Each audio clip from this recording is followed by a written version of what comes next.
नमस्कार, आप देख रहे हैं धा न्यूज और मैं हूं अभिषेक मिश्रा।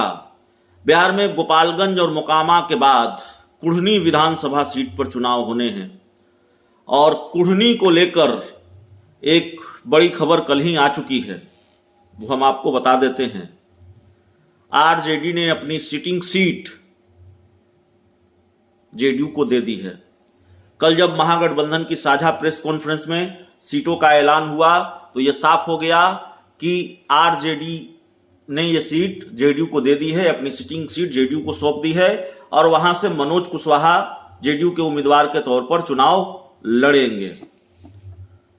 खबर इसलिए भी महत्वपूर्ण हो जाती है, मामला दिलचस्प हो गया है और कुढ़नी पर मामला और दिलचस्प नजर आएगा। बिहार के मुख्यमंत्री नीतीश कुमार और चिराग पासवान के बीच सीधी भिड़ंत देखने को मिलेगी और इस खेल में कौन किस पर कितना भारी पड़ेगा ये चुनाव नतीजों से पता चलेगा। चिराग पासवान चुनाव के मैदान में नहीं है, उनके उम्मीदवार चुनाव नहीं लड़ रहे हैं, उनकी पार्टी चुनाव नहीं लड़ रही है। कुढ़नी में भारतीय जनता पार्टी लड़ेगी, लेकिन मोकामा से यह खेल शुरू हुआ है। मोकामा से चिराग पासवान बीजेपी के लिए मैदान में उतरे हैं, बीजेपी के लिए बैटिंग कर रहे हैं। मोकामा में रोड शो किया, गोपालगंज में रोड शो किया। मोकामा बीजेपी हारी, तब भी चिराग पासवान को इस बात का क्रेडिट मिला कि चिराग पासवान की वजह से बीजेपी को वोट मिले। मोकामा में गोपालगंज बीजेपी में जीती, तब भी चिराग पासवान को क्रेडिट मिला कि चिराग पासवान की वजह से वोट मिले गोपालगंज में और बीजेपी ये सीट बचाने में कामयाब रही।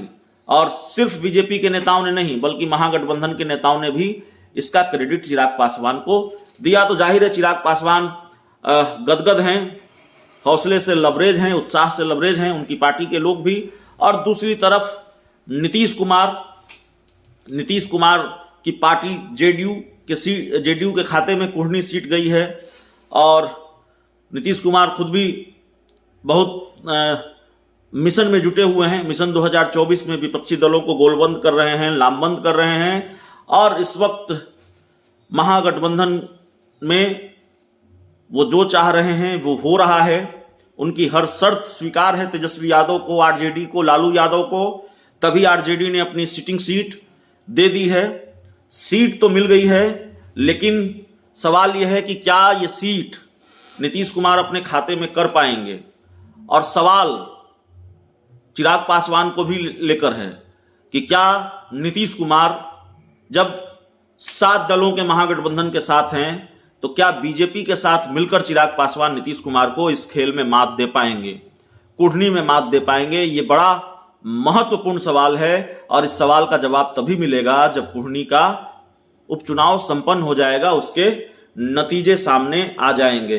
तो कुल मिलाकर बात यह है कि बिहार में जो कुढ़नी का उपचुनाव होना है, कुढ़नी सीट पर जो सियासी खेल होना है, सियासी युद्ध होना है, उसको इस तरह से भी देख सकते हैं कि ये लड़ाई अब नीतीश बनाम चिराग भी हो गई है। कमोबेश मोकामा और गोपालगंज में भी थी, लेकिन नीतीश कुमार से सीधी लड़ाई चिराग पासवान की नहीं थी मोकामा और गोपालगंज में। वहां जेडीयू के उम्मीदवार नहीं थे मोकामा और गोपालगंज में। चिराग पासवान को जेडीयू के उम्मीदवारों को हराने में बड़ा मजा आता है, भले ही इसका कोई भी खामियाजा उनको भुगतना पड़े। 2020 के विधानसभा चुनाव में हमने ये देखा है। तो एक बार फिर चिराग पासवान के लिए ये अवसर है, लेकिन वो जेडीयू के उम्मीदवार को हरा पाएंगे, बीजेपी के साथ मिलकर जेडीयू को शिकस्त दे पाएंगे, ये बात इतनी आसान भी नहीं है।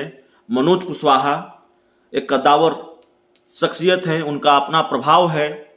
दूसरी तरफ नीतीश कुमार और उनके साथ 7 दलों का महागठबंधन, लालू यादव और नीतीश कुमार की दोस्ती और इस दोस्ती का जो लाभ मिलता रहा है महागठबंधन को, वो अलग तिलिस्म है। तो चिराग पासवान और बीजेपी मिलकर इस तिलिस्म को तोड़ पाएंगे, नहीं तोड़ पाएंगे, ये अपने आप में बड़ा सवाल है। बहुत बहुत धन्यवाद।